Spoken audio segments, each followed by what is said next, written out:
I was 46 years old. I'd be at the merch booth, 45 years old, be at the merch booth, signing stuff, and there's fresh-faced kid would come and go, man, you guys were my favorite band of the day. Are you a new band? I'm like, we're brand new, you know?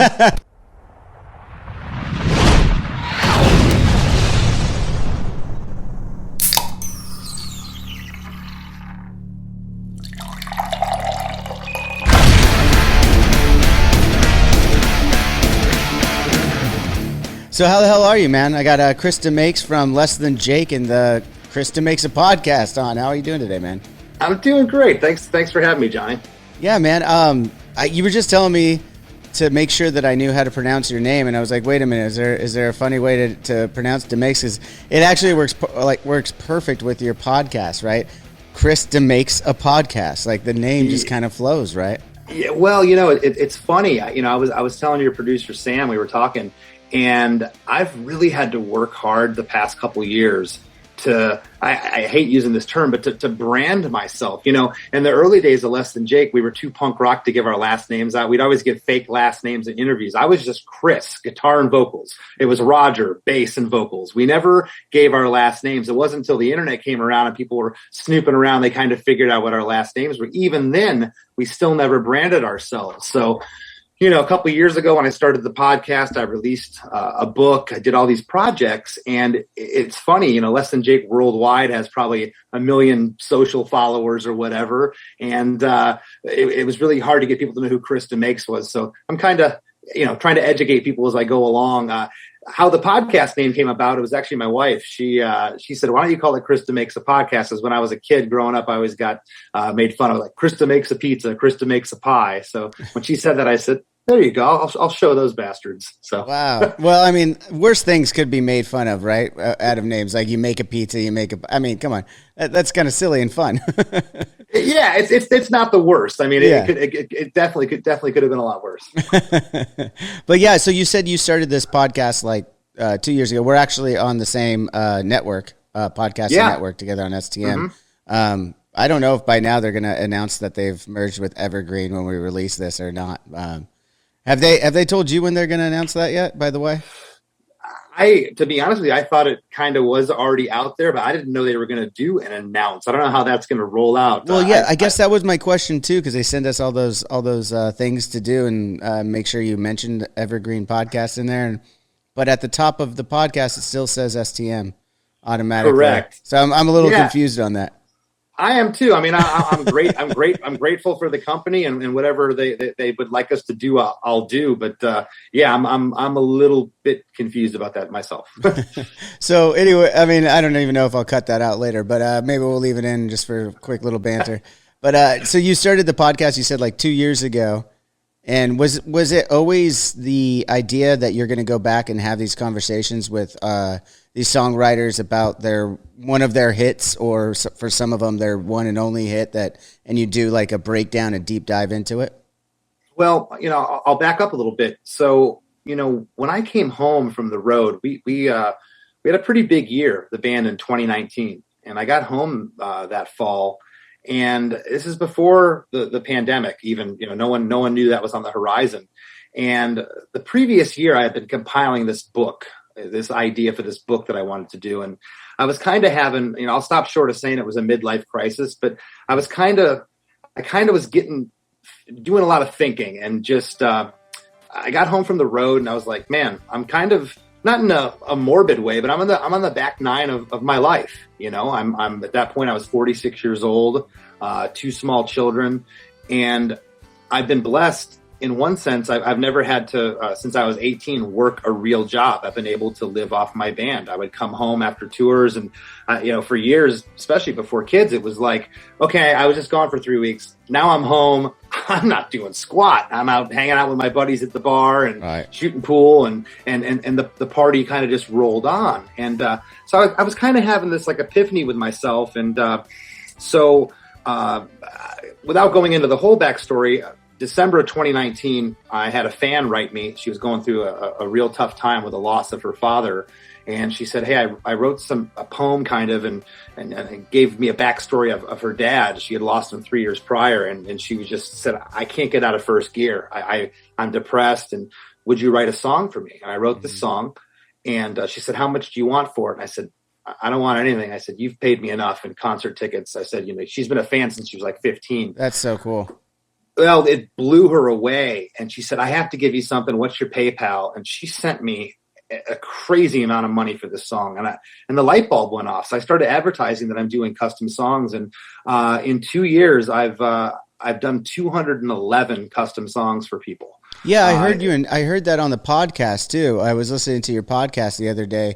I'm training for a little half marathon, so I was like, all right, I'm gonna listen to this podcast and run a little bit. And then towards the end, you mentioned that if anyone wanted to have a custom song, they could DM you or email you like directly and everything. So you're like putting it all out there, huh?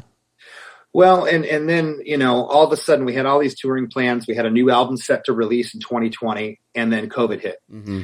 And again, there was all these little things. And, I've never been a religious person, but as I've gotten older, I definitely have begun to feel spiritual about certain things. And, destiny and like, where's my life going? And all these little things started happening that were just, I had a purpose outside of the band. I was writing these songs. I was putting this book together. And then I wanted to put a cartoon animated video to put online to advertise my custom song business. So I did this through a friend of mine. And you may remember, they were on Fueled by Ramen years ago. They're still an active band from Pittsburgh, Pennsylvania. They're called Punchline. And the bass player of Punchline, Chris DeMakes, he does animation.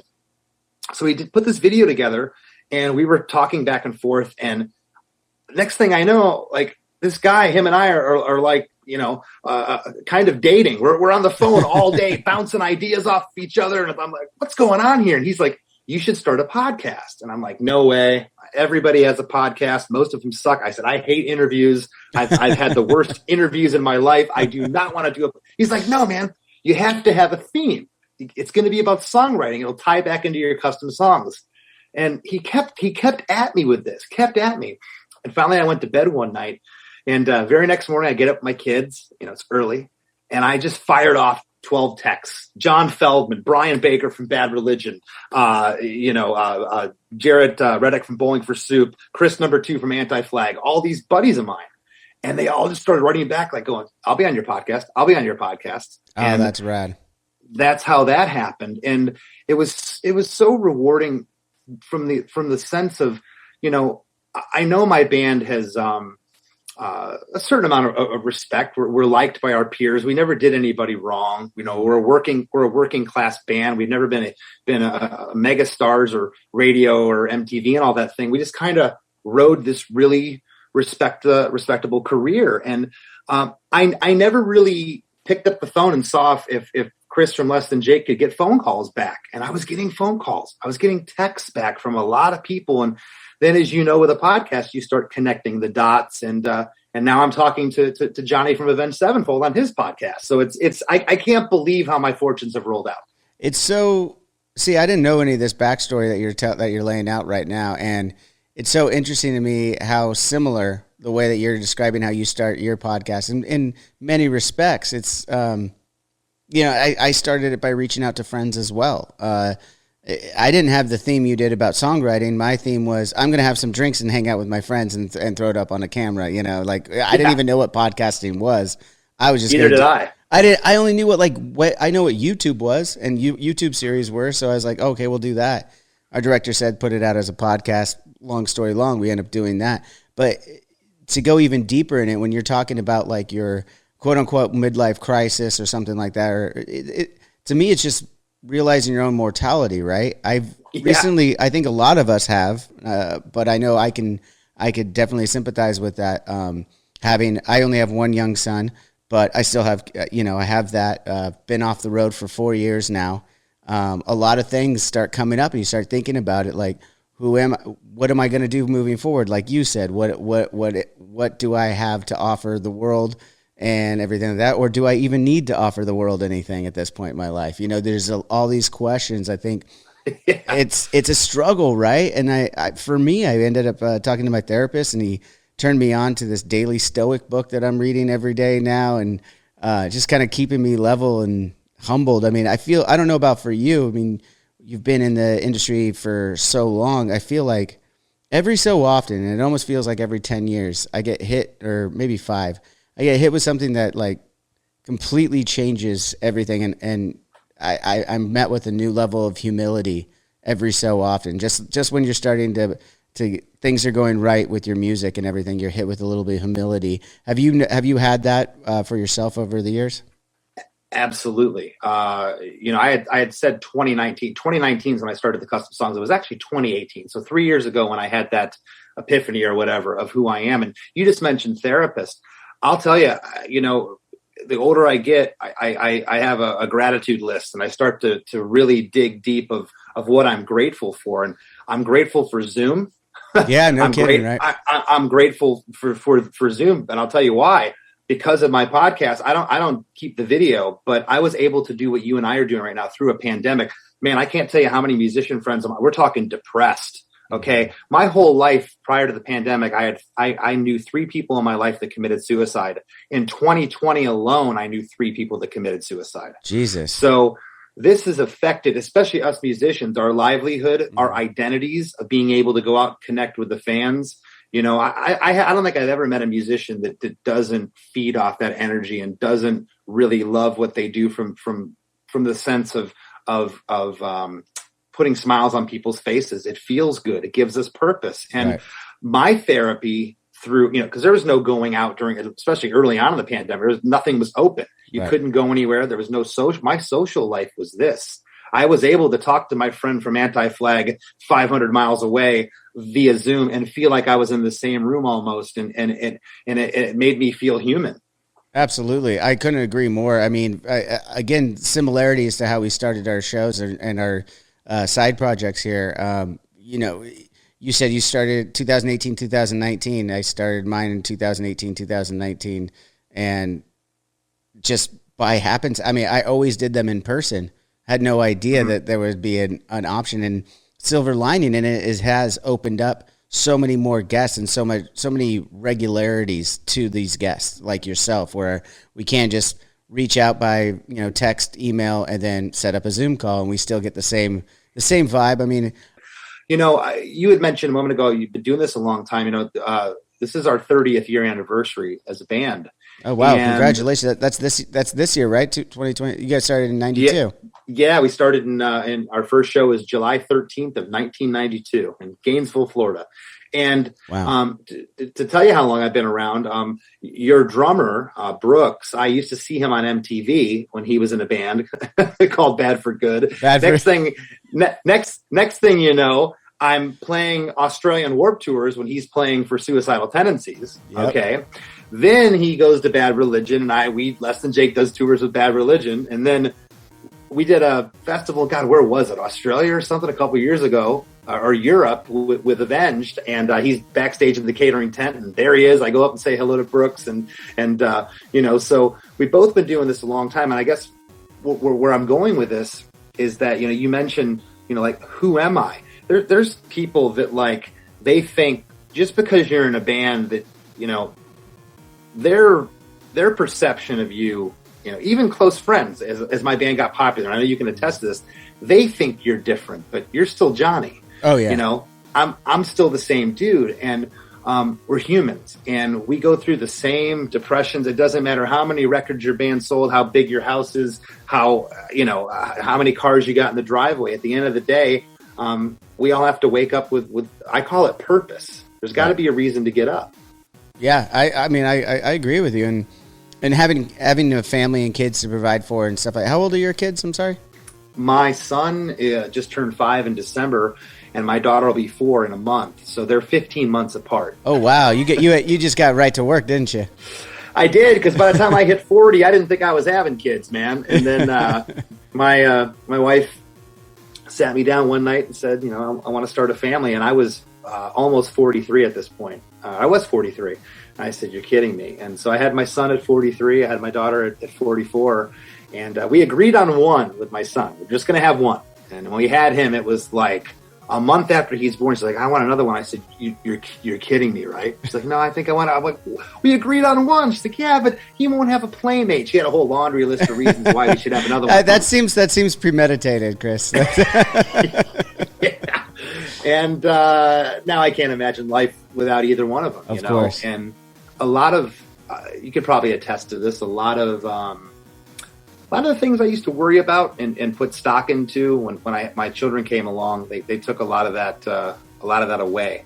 I don't dwell on some of that stuff I thought was important. It kind of gives you a little bit of tunnel vision, which is, for me, is nice because I need to stay focused. And with all the aforementioned projects we've been talking about, it's been the greatest thing for me because if I didn't have anything going on during the pandemic, watch out. I wouldn't have been good in my head. It would have been very difficult. Oh man, I could feel you on that 100%. If I didn't have this podcast, all my friends know that, like, if I didn't have the podcast, if there wasn't Zoom and I wasn't able to keep doing it, I mean, I'm an extrovert. I like making friends. I like being out there and being around people.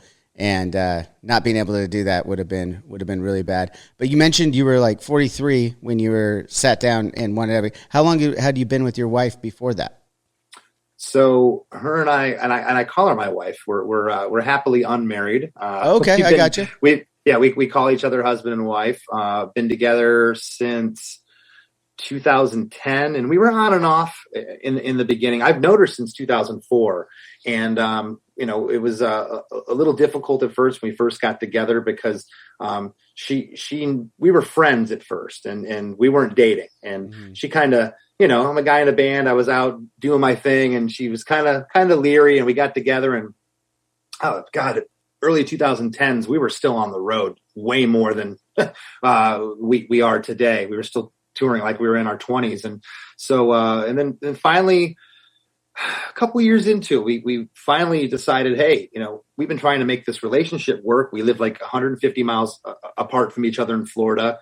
She ended up moving in with me, and then things got really, really good. And that's when she told me she wanted to have a family. And so we've been together for, I consider it about 12 years now. Okay, so when you guys got together and started moving into each other, you just said, or moving in with each other rather, you were saying that that's when she said she wanted a family. So you knew it was coming at some point when inevitably she sat you down and was like, I want a kid, or did it kind of come out of the blue? It really came out of the blue.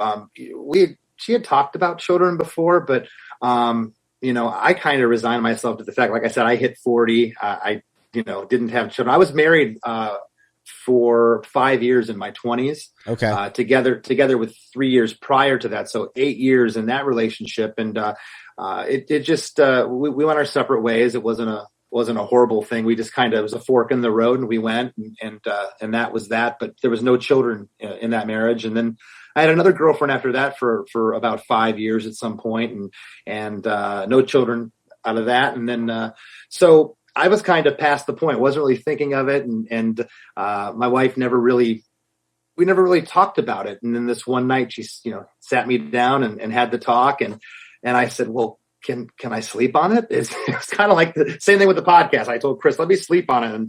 And then the very next morning after I thought about it, I remember laying there in bed and my eyes are closed, and I opened my eyes and I said, let's do it in my head. Like, let's do it. Awesome. Let's have a family.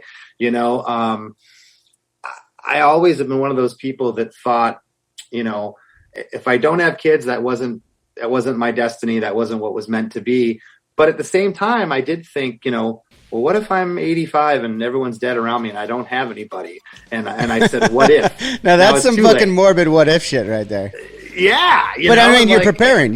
That's being prepared. I mean, I understand it, that's absolutely something to think about. And that comes up in everybody's mind. Like, oh shit, like I'm okay with being by myself now, but am I going to be okay with that when I'm like 85 and like really looking at the end of the gate, Yeah, and that's if you live that long. And like most of the people in my family, barring the ones that got cancer, they're living well into their 80s and into their 90s. I got a pretty healthy gene pool, so I'm thinking, I don't know if I want to be playing shuffleboard by myself in the old folks' home. So. So, yeah. Again, so you're saying you got married, or you and your wife decided to have kids out of selfishness. Yeah, I think so. We're going to make you're going to be changing my diapers in 30 years. I think that's the only reason to have kids. Let's be real. Yeah, exactly. Yeah. Hey, I'm going to wipe you right now. Remember this. Okay? Yeah, now remember this. Yeah. So I wanted to ask though, like if that's kind of coming out of the blue and everything, and you mentioned before you were drinking and stuff, was your wife ever out with you on the road? Did you guys party together? Like, was it that kind of, or was she from a completely different world and you just kind of kept your party scene on tour separate?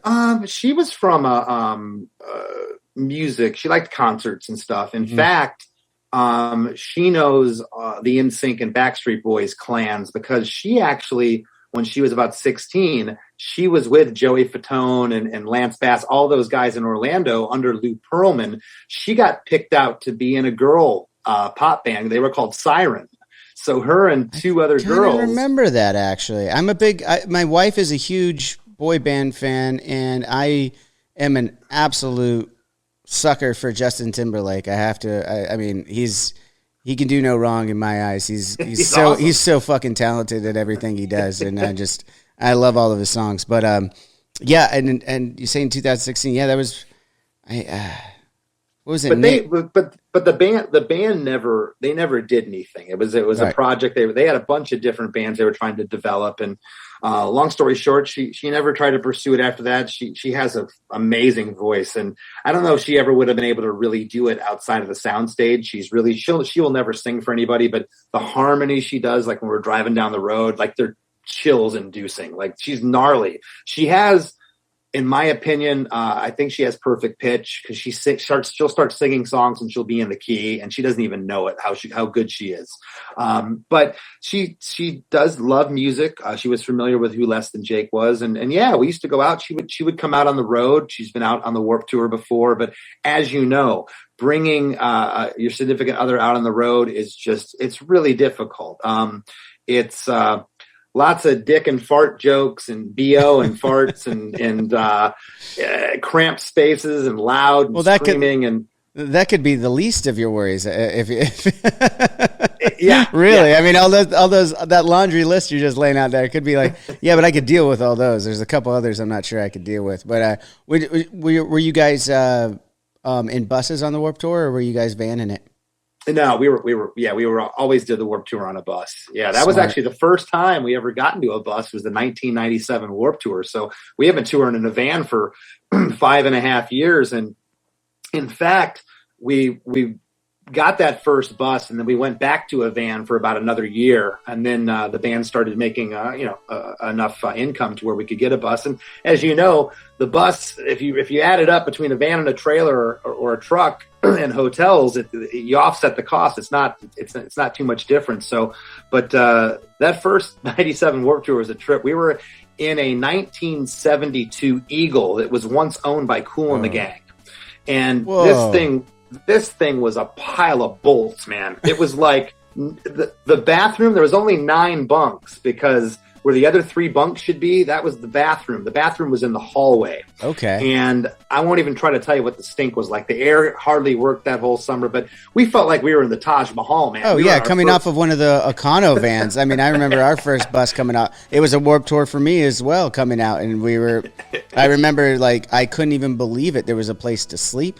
I mean, in the Econo van, we took out a couple, I don't know how you guys did it. We took out a couple of the seats and laid out like a couple of cushions in the middle so that whoever, in the night, again, going back to the Warped Tours, when you got to pack up at the end of the night, go straight to wherever Kevin Lyman says the next show's at, and someone's got to drive, someone's got to sleep, so we had the mattress all laid down in there. So to have any kind of bus, our bus was old. It wasn't 72 old, but it was old.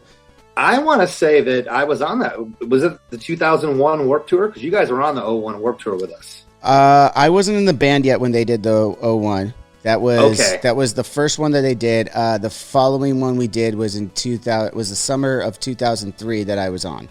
That was okay. And we were on 03 as well. Yes, I wasn't sure. I wasn't sure if I remembered that correctly. I'm glad you brought that up. Yeah, because there was on the main stage rotation mostly was I remember Rancid was on it because I was 18 years old and we were traveling in the van, and if we weren't playing at the same time on the other stages, every chance I got, I ran over to watch Rancid play because it's for sure. And well, no effects and stuff. And here's something else you'll find interesting. It was around that 03 Warped Tour, maybe 04.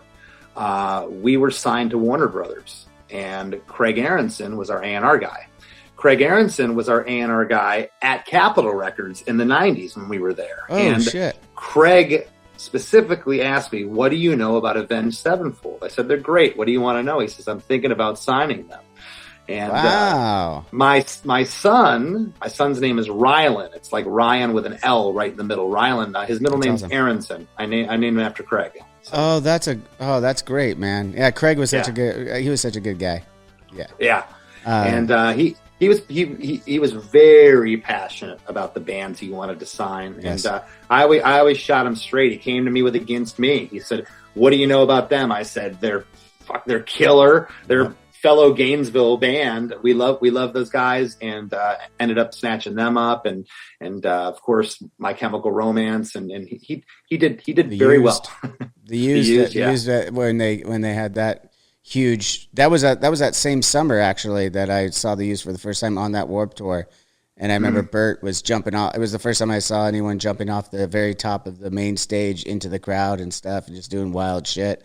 That was a lot of fun. I mean, God, those Warped Tours are great, though. It's a shame that they're not around anymore. Obviously, you've probably done several more than we have. If you started in '97, we only did about 4 or 5 of them, something like that. Yeah, we did. We did the most Warped Tours any band. We did 441 Warped Tour shows. Whoa! So that is well over. It's about a year and a half of shows. Then add all the travel days. I'd say about 2 years of my life has been Warped Tour in some way or another. Well, that's okay. That's great, because that kind of goes right into one of the things I wanted to ask you about is like, what are some of your favorite memories on the Warped Tour? Like, I know I've 400 plus dates. I mean, how many great stories can you possibly go through? I did see in Kerrang, though, you mentioned some kind of prank where you had male strippers out at some point, and I don't know if you want to dive into that again here, or maybe that was really funny. So that was that was a Warped Tour of 1999. We were down in Pompano Beach, Florida, and the city officials decided. And Eminem was on this year. Eminem got arrested that day because same day. City officials decided that you could not curse on stage.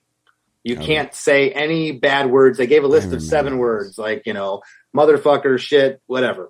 And so we had caught wind of this a couple days early, and we decided, okay, so we hire these 2 twin brothers. They're male strippers.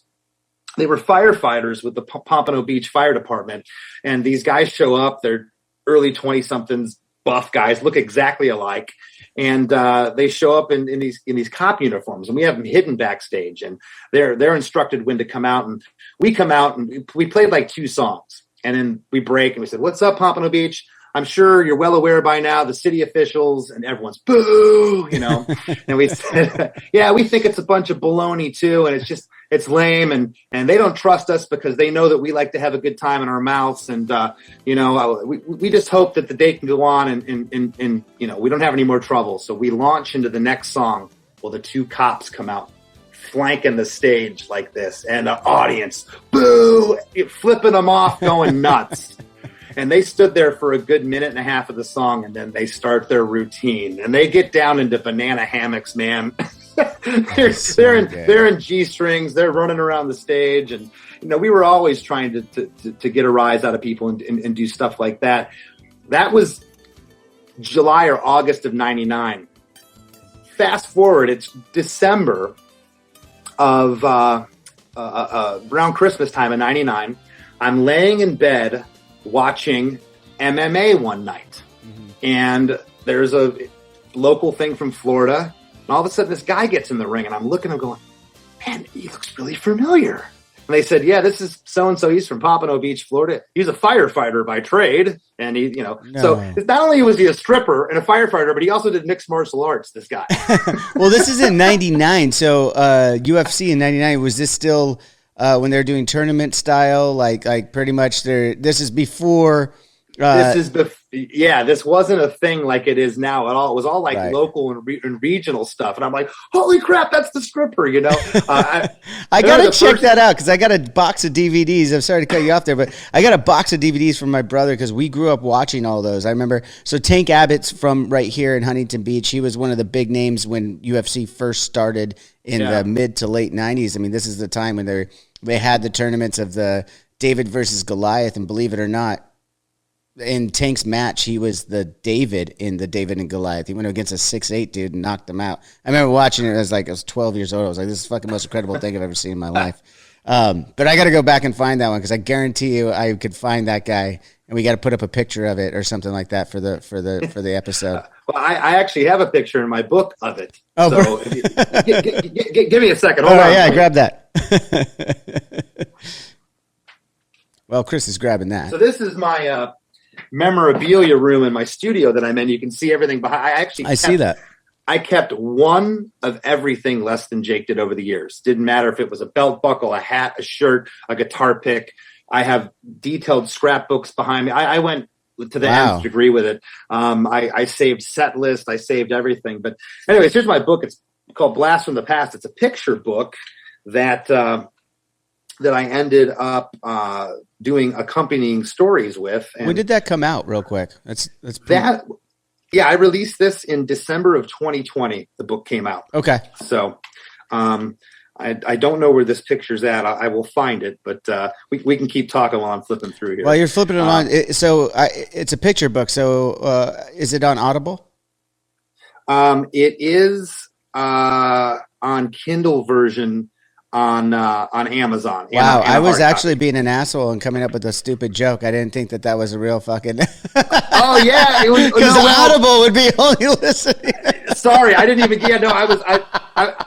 No. It's okay, Chris. It's a common thing. If you have to explain your joke, it wasn't very fucking good. No, it is a book. There is a lot of writing. Oh, there's writing. Okay, you said picture book, so I wasn't sure. I wasn't sure. The stories are pretty detailed. Yeah, it does sound stupid. I got a Kindle in my picture book. Yeah. Do you have a Braille version too? But how the book started, Johnny, was I got home, and I say home. I live in Knoxville, Tennessee area now. I moved here 4 years ago. And, I love Knoxville. I've had a lot of fun there. I had that little square around the, not too far from the arena that has all the restaurants and stuff. It's a fun exactly. Yeah. It's the downtown square.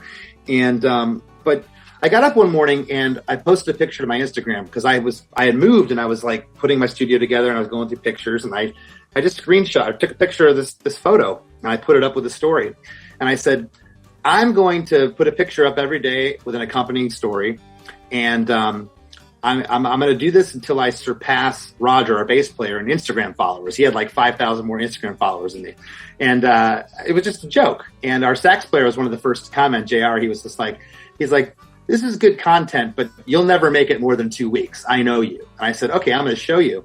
And after like 3 weeks, it dawned on me. I said, I've always wanted to write a book. And I've actually put pen to paper to try to write a book before, but it all read the same because those are my favorite things, is reading rock biographies and autobiographies. I have tons of them. Is that what you were going to write? I'm sorry to cut you off. That's the genre you've put pen to paper on, is a rock biography?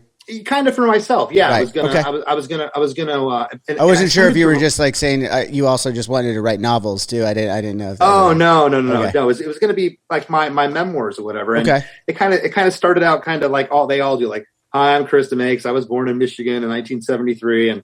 And after 3 weeks went by on Instagram, I realized, you know what? I'm writing my book one picture and one story at a time. It's going to follow no chronological order, but it's going to be insane. And that's what it turned out to be. It was so much fun to put together. So after a year, I made it 365 days. So I had 365 pictures and accompanying stories that I took from Instagram. Now I had to proofread them. I had to reword them because a lot of times they were, you know, in the moment of when I was writing it. So that took a lot of time, but that was how the book came together. It was initially through Instagram, and then I took everything and bound it into a book. And it was cathartic. It was really a lot of memories, you know, just even talking to you about things like Warped Tour, it always brings back fond memories, but doing something like this was really special.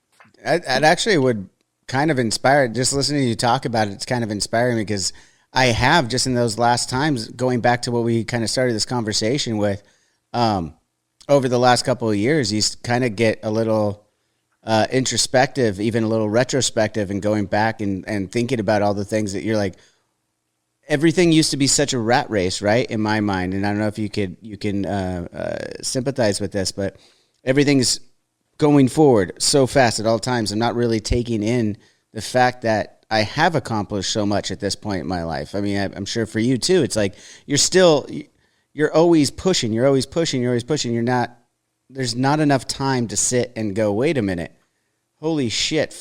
If I think about my 12-year-old self to where I am now, like I've already surpassed my greatest expectations as a musician from when I was 12 years old. And it's just kind of wild. And then you get into more detail with the stories, the pictures, everything like that. And really going, oh yeah, how many stories have I forgotten about, let alone been able to tell?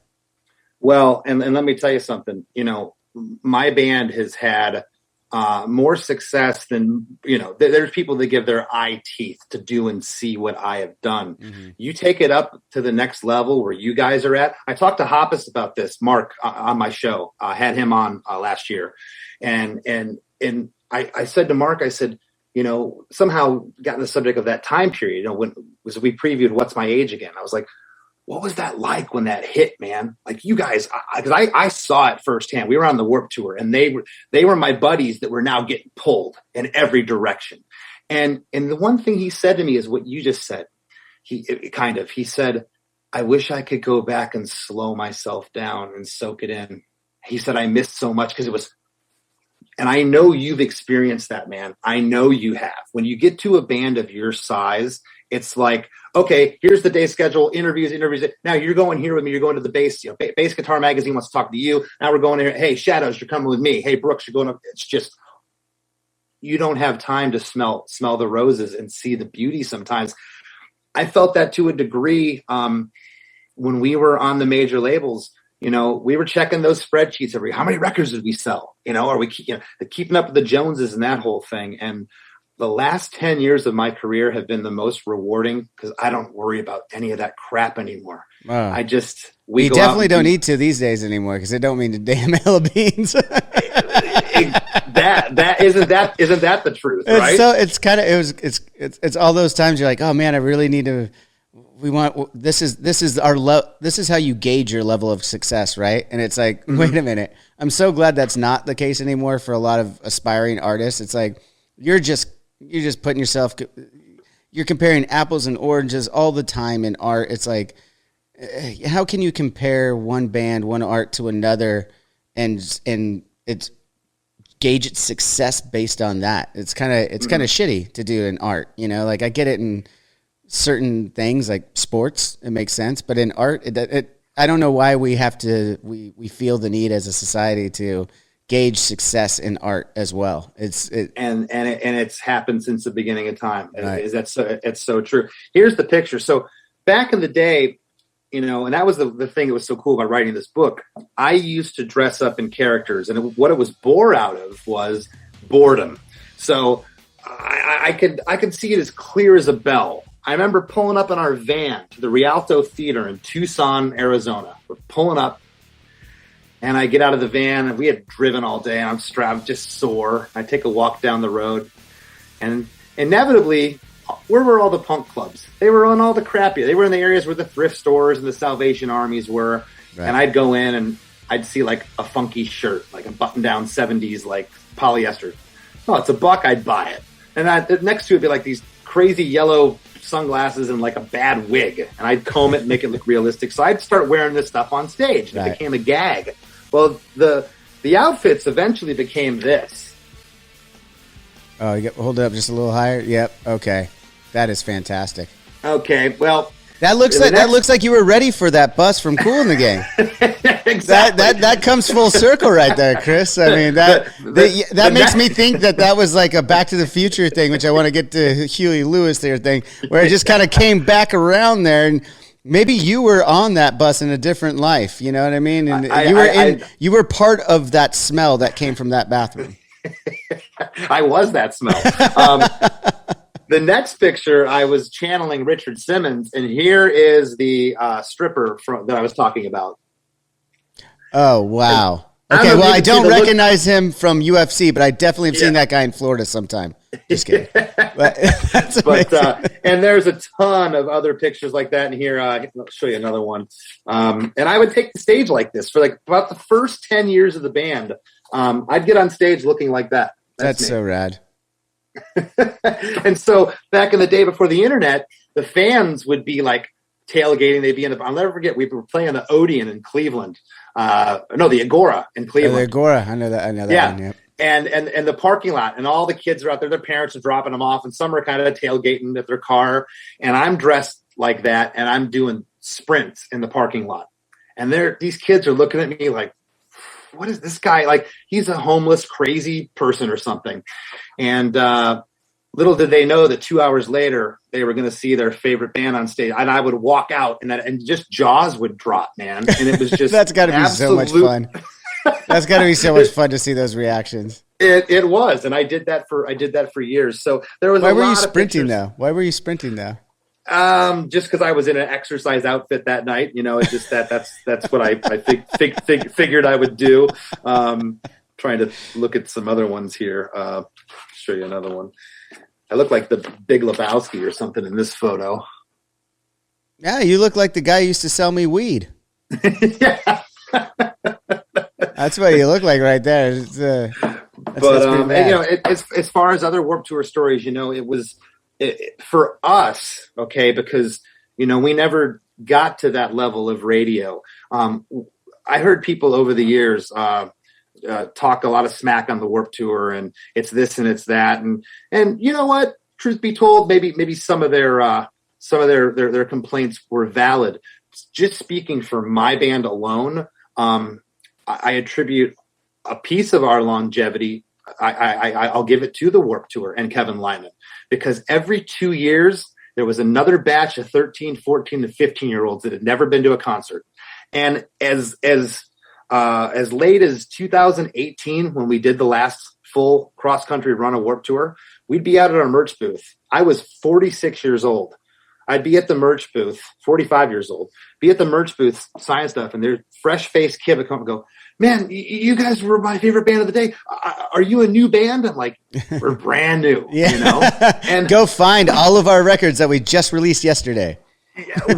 Where can you get that kind of exposure as a veteran band? You can't put a price on it. So, so fond of that tour for that alone. It kept tilling the soil every 2 years for us. That's a really great point right there. It is a great exposure to fresh ears every time. But for me, the other thing that I loved about the Warped Tour, again, being so young when I started my first one on there, it really was like the college years. It was kind of like the hard knocks of touring. Like, I learned so much about touring just from doing those Warped Tours. I mean, the camaraderie between the bands and stuff. You know how it is, the barbecue band at the end of the night, everything like that.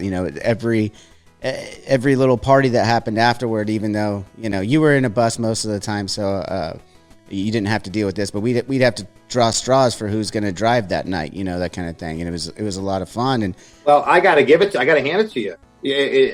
Touring the Warped Tour in a van is not for the faint at heart. Those drives were sometimes 10, 12, 13 hours overnight. Oh, the worst was, as you know, 10, 12 hours, meaning you got to leave at 8 o'clock in the morning because you wake up when everyone else gets there off their buses, and they might go, well, you're the first band on today. Go grab your shit from this side of the place, drag it to the other side. You can't drive your van over there. You just got to drag your gear across the whole fucking thing. and you're the first band on the main stage over here at 11 o'clock in the morning. You're like, oh fuck. Yeah, no. So I have complete respect. That was the first time we took a bus out because our manager gave us the routing. We're like, we're not going to make it. We're not, it's possible to do, but we got offered 3 weeks in 97, 3 weeks in 98, and then 99 we started doing full years every other year pretty much after that. And I'll never forget getting a phone call. Our first manager, she called spring of 97, and she said, hey, there's this thing. Do you remember Warped magazine out in California? And I'm like, yeah, there was this magazine called Warped. Well, they're doing this thing. They're going to put this, they do this traveling tour. And it had been out. 95 was like a test year with a few markets. 96 was the first full year, but 97 I consider the first real year. That year was like, Bad Religion, I believe Pennywise, Blink was out there, Limp Bizkit was out there that year, Less Than Jake, and it was 10 to 12,000 people a day, kind of what it had become. Although there wasn't the amount of sponsorships, it was a lot smaller with crew. There wasn't as many bands or stages, but we got offered it, and we just kind of were like, okay, sure. It was you're young, you'll do anything, but we'll do it, and it changed our lives and the trajectory of our career. Yeah, I mean, I get the same. I get through this podcast and through knowing guys like yourself, and you mentioned the guys in Bad Religion, NoFX, all these bands that have been on the tour. Brooks, for our drummer now, meeting him through the Warped Tour originally. A lot to that tour, and Kevin Lyman just hanging out on that. Super cool. We did mention on your podcast, I was trying to make a Back to the Future joke because I was just listening to Huey Lewis was on your show. I got to ask about that. I'm a huge Huey Lewis fan. There was some really great insight because you guys, so for those of you who are listening or watching right now that don't know, Chris DeMakes A Podcast takes a dive and a breakdown into an artist's song from, I mean, you could just speak on it a little bit better. Is it just hits, or is it kind of like you pick the song? I basically try to take a career-defining song from an artist, right, and break it down top to bottom, from the inspiration to the writing, recording, release, and everything that happened in between of that song. Sometimes I've had artists come to me and say, well, yeah, that's my biggest hit, but this one has the better story. I'm like, really? Oh, the story is great. And we'll end up doing that, and it ends up being awesome. But I try to pick as best as I can, the hits that people know. And, as you know, it's all about connecting the dots to get guests for my show. And Huey Lewis was probably the last person I ever thought I would get. I had Dee Snider on from Twisted Sister. I heard that one too. Yeah, because you're a big Twisted Sister fan right there. So yeah, that was that was like my band when I was a kid. That was like the first band that they were like my Kiss in the 80s. And Dee was just all over the place on that podcast too. By the way, he's a ball of energy, ain't he? By the end of it, I sounded like I was on speed because you're just trying to keep up with him. his energy's so infectious. It was like it was a great podcast, by the way, too. I listened to that one too. It was great. My producer sent me the edit of it, and I go, Chris, you didn't speed me. I felt like he had sped the edit up. He's like, no, man, because like at the start I'm kind of talking normal like I was, and then by the end of it I'm off the rails like Dee was. But Huey Lewis came about, connecting the dots. Matt Frawley used to do merchandise for Real Big Fish years ago. And so I knew Matt. Matt ended up becoming Huey Lewis's tour manager. And for the past few years, when I started the podcast, I would hit Matt up. He was I'm like, dude, if you could ever get me Huey, I'd be indebted.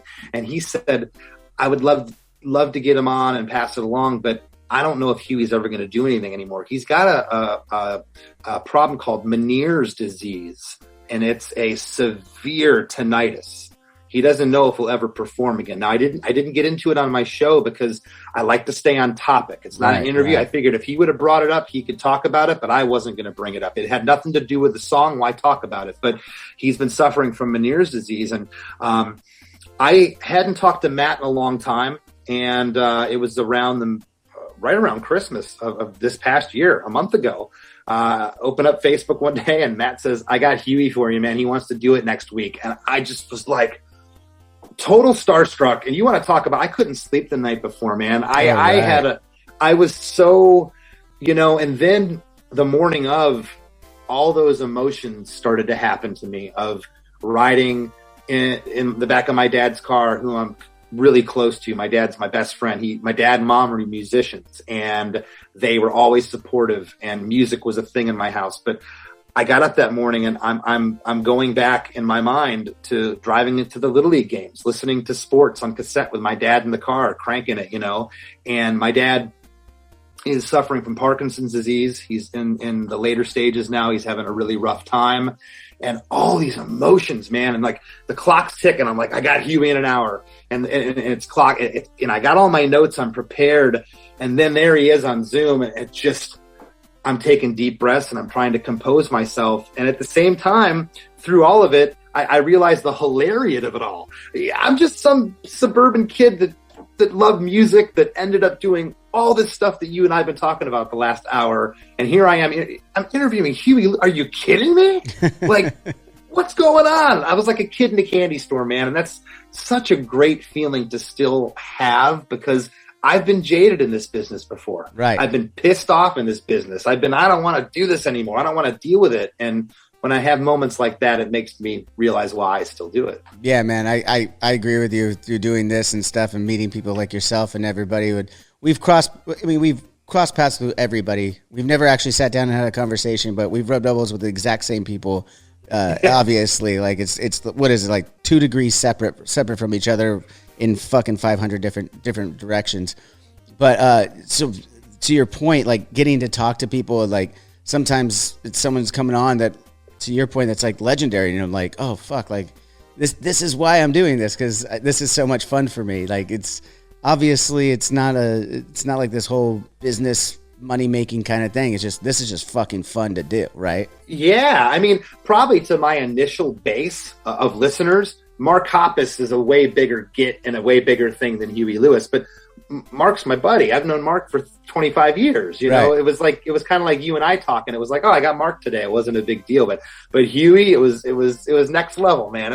I'd never met the guy. I had heard through the grapevine that he could be difficult. I've heard he's a sweetheart, and I got him on a good day, I guess. So. Well, that's funny that you mentioned that, because you talked about being jaded too. You never know sometimes, right? Sometimes you meet your heroes. That's why the adage is there: never meet your heroes. It's like. Yeah. Because some of them can be assholes, and you never. And I've always felt, and I don't know about you, I've always felt it's like, well, anyone can be an asshole on a given day. Like, it's just, and sometimes those stories get ran with for a long time because of it. I've said that. I've had people. I've seen it online. Like, I talked to their bass player. He was super cool, but Chris was a dick. And it's like, okay, well, maybe I walked out the back door of the club that night, and I had strep throat, and I just was trying to get to the bus, and they wanted an autograph. And I said, I mean. Maybe not an autograph. I always try, but maybe they wanted to chat or something. And I couldn't do it, And I'm human. Or I'm maybe, to say well, no. Here's the other thing too. A lot of people will say like, oh, well, he didn't say anything. He's like, well, did you say anything? Like, no. Well, so he's just supposed to walk up and be like, yeah, let me tell you who I am and why you should care. Like, that's not real life. and most of my experiences with that stuff have been really good, but other times it's, you'll get drunk guys that want to get a rise out of you, and that's their whole motive for the night. And that's why I started the podcast. I'm a drunk guy trying to get a rise out of you. Yeah, you're doing a good job. You're doing a good job. I always tell people, because I've had people over the years, especially, like it'll be like the aunt that's never talked to me on the other side of the family or something, and she'll be like, so I hear you're in a band. Like, do you ever get recognized? And I always tell this story. It was probably about 3 years ago. I was at a Walmart. And it was about Valley World. Yeah. It's like, I think it was Walmart or Target. I was shopping, grocery shopping. And this is when I was still living in Florida. And this kid and mom are walking by. And right at the last second, I kind of just glance over. And the kid's he's a teenager, but he's wearing an MXPX shirt. And he kind of looks at me, and I kind of look away. I didn't really think anything of it. And I turned the corner. And all of a sudden I hear, "Excuse me, sir."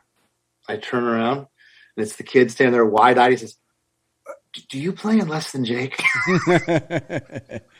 I said, "Yeah." He goes, "What are you doing here?" I go, "Grocery shopping." What are you doing here? Yeah. And he was just so starstruck. It was like the cutest thing, It's like when you're a kid and you see your teacher outside of school for the first time.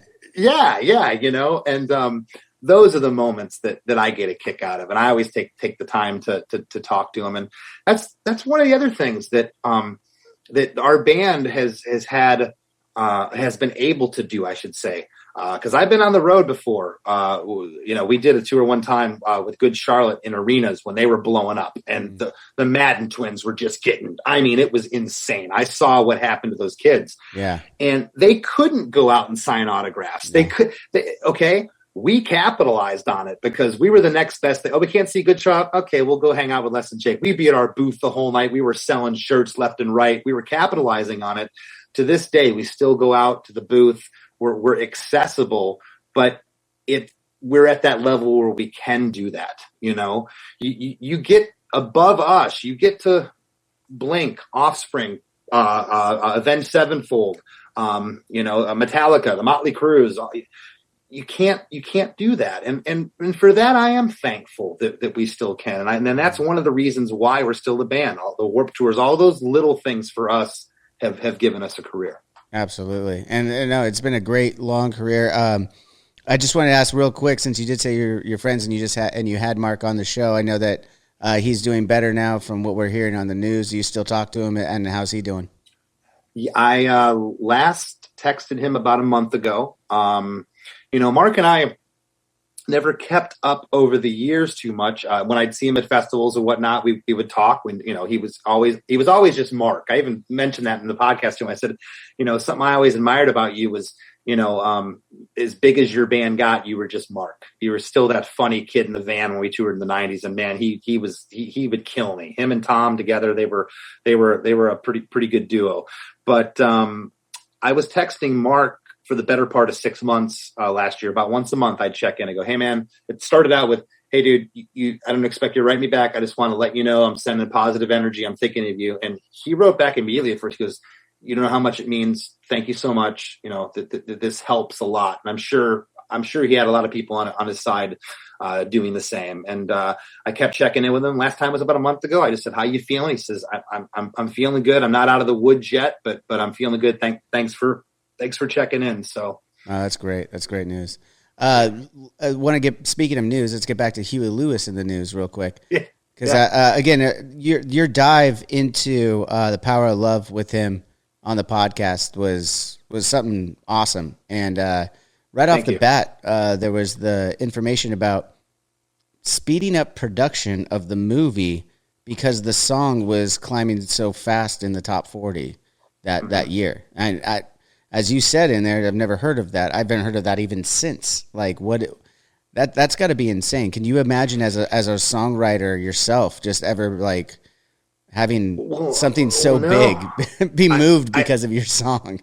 I touched on it in my intro, and being able to look back now, at history. When I was a 12-year-old kid, Huey Lewis to me couldn't get bigger than I Want a New Drug and Heart of Rock and Roll. I mean, sports was it was all over MTV. MTV was the biggest thing back. If you were on MTV getting banged like Huey Lewis was, you were the in thing. And then 2 years later, and I even asked him, I said, "Did you know this thing was going to be big?" He's like, "Well, it was a great opportunity, but we had no idea. We just gave him the next song that we wrote, which was Power of Love." And as you said, he told me that song climbed so quickly that the heads of the movie, the producers and everybody, they had to rush production because they wanted to capitalize on that track, which, as you said, I don't think it's ever happened since then. I mean, there's certainly been soundtracks with big songs. Whitney Houston, "I Will Always Love You" from the Bodyguard soundtrack. You had the Dirty Dancing and Flashdance movies. But as far as a song preceding a movie and making the movie rush to production, it's unheard of. Right. And I got to imagine it's kind of like a question of, as I'm just thinking of other movies and other big songs, I'm like, well, which one of them, it's the chicken or the egg, but it's with each individual movie, right? So like, now I'm going to have to wonder, was Whitney Houston's song already ready to go? And then they did The Bodyguard. Was Celine Dion already doing something for Titanic before, or now I got to think about it. Yeah. And I even mentioned, there was a time when soundtracks were just terrible because, the label would come along and say to a manager or somebody or to an artist, "Hey, we want you to be in our soundtrack." And like, they're like, okay, well, what's the advance? Well, we'll give you 25 grand or whatever it was. Okay, we get a little money in our pocket. You know, every guy gets to split a couple grand.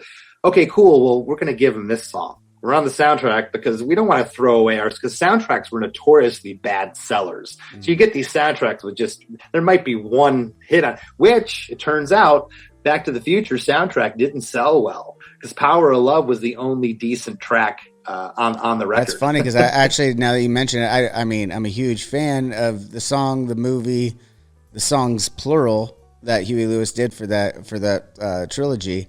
And yeah, I don't think I ever listened to the soundtrack now that I think about it. Right.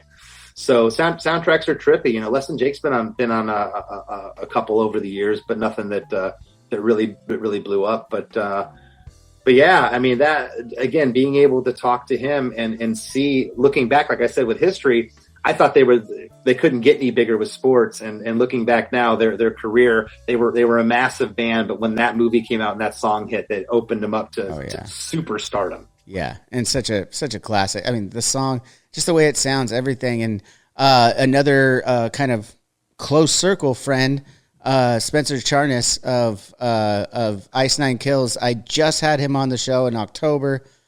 He's amazing. Silver Scream Part 2.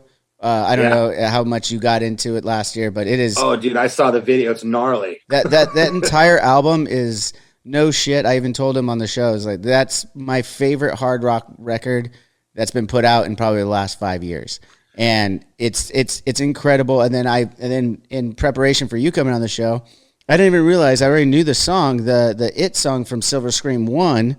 Mm-hmm. I didn't realize you guys were a part of that. I guess I never actually looked at the featuring part of it, but yeah. So our trombone player Buddy and our sax player JR both played on that track, and we had met the Ice Nine Kills guys. We were out on the Warped Tour some years ago. Okay, so yeah, because they were a ska punk band, like a Less Than Jake style band from. Yes, they're from Massachusetts, though, right? But correct. But a similar style for many years before they switched over. Before Spencer. Well, I had Spencer on my show, and So and we went through all of that. I'm like, okay, so I could see you being like a punk band and with kind of a hard edge and brash and evolving into what you become, kind of what AVenged did. You guys were more punky in the early days, and got more metal and heavier, but going from like happy major ska music to this theatrical metal rock production. You're like, how the hell did that happen? You know, and he went through the story, and it was really cool. He's like,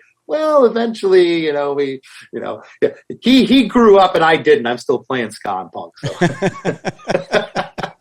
Well, there's nothing wrong with that. You guys are to that point.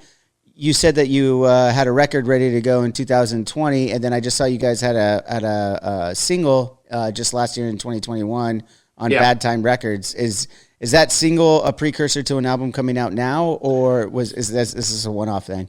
So the record came out finally. It was recorded in December of 2019. It was going to come out in April of 2020, but because of everything going on with the virus, it got pushed back to May, then July, then August. And finally, end of the year, we told Pure Noise, our label, like, this record's got to come out. We've been sitting on it.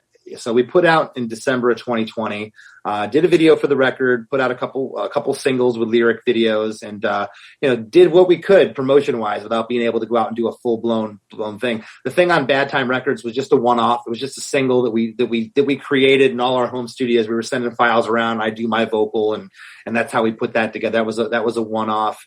And right now we are set to record a couple tracks in February down in Florida. But we're doing a different approach. We have a new management team that's been with us for about a year now. And as you know, everything is singles driven now. And the thought of, taking a couple months to write a full length record and get together for a couple weeks or however long to track it and put it out and it gets a rollout and maybe a song or here or there. We want to just take a song at a time and let people digest it that way, because it seems to be working for other artists. And so we're gonna try that for a little bit. But I always say never say never. Next thing I know, we're making a full length record. But for now, the mindset is to do singles. That's awesome. And do you guys have some tour dates coming up here soon, or? We do, and that is kind of kind of weird right now to talk about because we were just on the phone today. Because of the virus, we have a Scandinavian, a tour in Ireland and England lined up starting March 23rd, going through till I think April 11th. We don't know if we're going to do the whole thing because there's still a lot of restrictions and shutdowns going on over in Scandinavia. Right. So we may just do the UK portion. We don't know. And as you can attest, it's been very difficult to live your life that way. And it's been difficult for the fans too, because we keep feeling like we're giving them breadcrumbs. You know, buy the tickets, book the hotels and the flights and the trains and the rental cars. We're going to be there. It's like, oh, we can't come. It's shut down. And they've been pretty damn understanding, everything considered, because it's not our fault. But at the end of the day, I want to stop giving people breadcrumbs. I want to go out and play. I agree with you, man. It's been difficult, and I feel you on even just getting the record and music done too. There's a lot of delays in that. I mean, especially at least you guys have your own horns built in. When we need to have someone come in and play horns and strings and stuff, we got to hire out unionizing and everything like that. I'm sure you've had to do some of that too. Yeah. And those kind of delays that were put on in early 2020 and just everything just gets delayed at this point. And luckily, to your point, the fans are understanding because, you know, they're not meant to be breadcrumbs. Let's be honest. They're meant to be, hey, we're excited. And then, every day's a new day at this point. And I think that's important for everyone to consider. Well, and you had asked earlier about the drinking and this and that. Like I've been taking better care of myself. I've been doing CrossFit for going on a year and a half now. I do 3 days a week. I had to do it because, tour keeps me in shape. You know, I go out there, I run around. We're still in a really active show. And that's been the other thing, since I was 18 years old, Johnny, I haven't went more than 2.5 months without playing a show. We just always kept our chops up. And if we weren't playing shows, we were practicing, and now we live apart from each other. We couldn't get together because of the quarantine and shows weren't happening. So we finally did a live stream. We played January and early February. Early February was our last show of 2020. And we didn't play again together as a band. It was on a soundstage. We did a live stream. That was in November of 2020. So that was 10 months. And let me tell you something. This isn't like riding a bike. No. It was weird. Well, not only that, you did it on a soundstage, not in front of a crowd. That's a completely different vibe. I mean, right. I don't even know how I would. We didn't do any of that. But like I talked to a lot of other guys like yourself that did do the soundstage thing, and they said they're glad they were able to do it and the technology allows it, but it is not the same as playing a fucking show. No. And in fact, I went out, we played it was this amphitheater. It was the middle of Pennsylvania. I say amphitheater. It was a concrete stage in the middle of a field. Mm-hmm. It was in the Amish part of Pennsylvania. And, we got this offer to come play, and it was like a Friday night. And I'm thinking, all right, how many people are going to be at this thing? We're in a field in the middle of, but luckily for us, about 1,500 people turned up, and I'm backstage and I'm looking out, and all these like self-doubt. It's almost like it was my first show because at that point it had been a year and a half since been in front of a live audience. And as soon as the house lights went down and our intro music came on, it was like, all of a sudden, like I became Superman. Like this thing came over me. Like you're getting into the ring. Like adrenaline took over, and I walked through that curtain. And it was at that point that I didn't miss a beat, and it wasn't weird. But that whole year and a half, my head was going, man. Oh yeah. Am I still going to be a good performer? Can I really do this? Those are real things. I'm thinking about those now. It's like, I've been thinking about it for the last 4 years. Another kinship that we have is, since the age of 18, I haven't been home for this long since the age of 18, hands down, and it's not even close. So it's like, It's kind of crazy, right? And then to your point, like, you don't know, you just don't know. Is it, what's the old thing? If you don't use it, you lose it, like, is that a reality? Well, and let me tell you, to that point, I thank my lucky stars for the custom songs. and because I've been using my voice the last 2 years, because I know myself. When I'd get off the road, I always hated going off the road because I knew I wouldn't sing. And it was, I sang for 3 weeks. I don't need to keep my voice. The older you get, this is a muscle. You got to keep it up. And my bass player, Raj, and I, we go out and belt. We sing hard.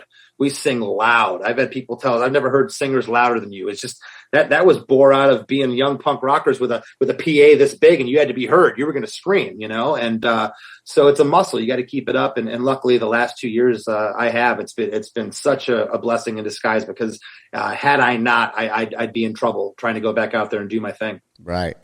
Well, I'm glad you guys are able to keep going and doing your thing. And just before we got on here, I got a little bit of news.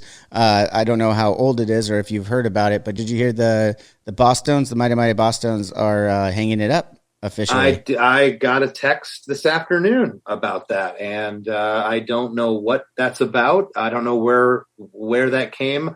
Real Big Fish recently, I don't know if they're broke up completely, but about a year ago they decided they're taking a hiatus. They're not playing.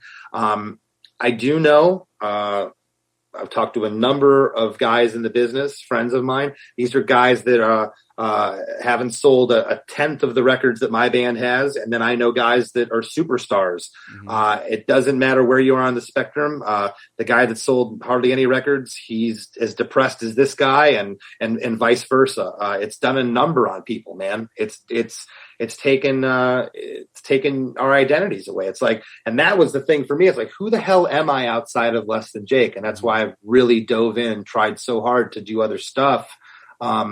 Because I had to have that sense of who I am, especially raising children. There's a bigger purpose besides me now. Yeah, no kidding, man. That's pretty much been home for 4 years now. It's like, I feel like Mr. Mom. I was telling somebody else the other day. I was like, dude, I'm like, oh, it was Phil DeMel from Violence. Me and him were talking about having young kids and being home for as long as we have, and like doing the drop-offs at school and stuff like that. It's like, what the fuck just happened to my life? I used to be like fucking partying and everything on the buses and stages and just a bunch of debauchery. That shit that I won't ever be able to tell my son. And like now I'm sitting there watching him go to his first day of class, and I'm like, feeling it in my chest and stuff. It's just there are things that will immediately, as big and huge as that part is of your life, like back to the humility, there are things that will just bring it down into perspective if you're if you're willing to open your eyes to it. I probably spend 2.5, 3 hours a week just sitting in parent pickup lines, Well, that's a good time to catch up on a podcast like Chris DeMakes A Podcast, by the way. There you go. Shameless plug. Shameless plug. The last couple of things, and then I got to let you go, there's two guys that we talked about here, or one more importantly, and I always try to, anyone that knows Brooks Wackerman, I try to get at least one story out of them or how they met him, because as you know, Brooks has been in every single fucking punk band that's come through Southern California, every metal band. He has played with actors doing their side projects. He's played with everybody in the fucking world. So I forgot he did the Jack Black thing. Yeah, Tenacious D. Yeah, he's done it. Yeah, he's done it all. I mean, you mentioned Bad for Good. Come on, he's a legend, and I think everyone has a pretty good story about him, and which is always funny to me. I love hearing him because he's got such a soft demeanor, dry humor. I think my story about Brooks is not so much a story as it's just what he's made of, his constitution. Here's a guy that, he takes his craft. That's the thing he cares about the most. He is so driven. He's always been that with his bands. He wasn't the guy out partying, staying out late, setting garbage cans on fire. No, he wasn't. That was I guess that was just an AVenged thing that we brought him into. And, all the stupid stuff you do when you're younger, that wasn't Brooks. Brooks was very much. Did he ever play you his band Hot Potty? Yes. Okay, so he was doing stuff like that. You know what I mean? He was like, hey, check this out. Like, okay, and he really broed down with an old roadie of ours back in the day. They would like have Ween parties, listen to Ween together. I love Ween. So do I. But they would geek out to Ween, and and geek out to gosh, what am I blanking on? What's the jazz guy? Just very eccentric, right. Crazy stuff. That's what Brooks was into. He wasn't your stereotypical rock star. He was just he always put his craft ahead of everything. And I remember somebody telling me that he got into AVenged. I was like, that's interesting. And I'm like, oh yeah, that's his favorite band. I never knew. Mm-hmm. And they're like, oh yeah, he's always wanted to play for those guys. I was like, good for him, because I mean, with Bad Religion, that's a pretty damn big band, and he was kicking butt with that. He was in that band for probably 15 years. We did the Process of Belief tour with him. That was the first tour he was on. That was in 2002. But tell him I said hello. I'm proud of him. I miss him, and I wish him the best. I absolutely will. And I had something else I was going to talk about there, and then I forgot about it. Oh yeah, I rambled too long. No, not if. Come on, podcasting is that's what we come here for. We want that shit. I want you to talk. Have you noticed? Speaking of podcasts and stuff, have you noticed Fat Mike's Fat Mike podcast? I haven't checked it out yet. Have you? Yes, it's awesome. As you would imagine, anything Mike does it's quick, it's witty, it's funny. I wouldn't go to it for any so far I wouldn't go to it for any life-changing stuff, but it's very, very, very entertaining, as you would expect. And I will check it out. I mean, I've had him on my show. I'm really hoping he's going to ask me to be on that show too at some point, but I don't know. I mean, do you think you're getting the call to be on Fat Mike's Fat Mike? I would hope so. He was on my show. And our band's always been tight with the NoFX crew. So I'd be humbled and honored to get the call. So yeah. If you're listening to this, Mike, I want to be on your show. Well, I think what I was getting at is I think we should have a little competition. Who gets to go on first between you and me? Okay. No. I'm gonna text you right now. Fuck you, dude. You better let me on. Johnny's gonna get on before me. You son of a bitch. Fucking awesome having this chat with you, Chris. I appreciate it so much, man. It's really cool. So much more we could get into. Hopefully we can do it next time in person and get a little deeper into some of this shit. I would love to, and best of luck. I pray and hope you guys can play some shows. You can get back out there, man. You deserve it. Thank you, man. I really appreciate that. And that's going to do it for this week's episode of Drinks with Johnny. Thanks to Chris DeMakes for being on the show. Make sure you guys go check out his podcast, Chris DeMakes A Podcast, and find out what Less Than Jake is doing right now. And as always, till next time, cheers.